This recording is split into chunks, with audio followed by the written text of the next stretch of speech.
પહાડોમાં સાફ સુથરું પાણી આવે છે, અને જે પહાડોનું જે પાણી છે, જે પહાડોમાંથી જે નીચે આવતું હોય છે પાણી, કુદરતી સ્ત્રોતનું પાણી છે આ બધું.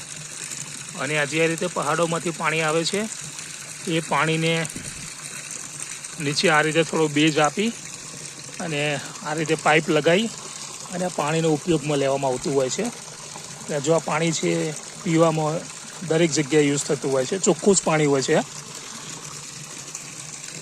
અને જે તમને બતાવી રીતે આ પહાડ છે, ફોરેસ્ટ, અને જે પાણી જે છે આ રીતે સ્ત્રોતનું પાણી છે જે પહાડોમાંથી આવતું હોય છે.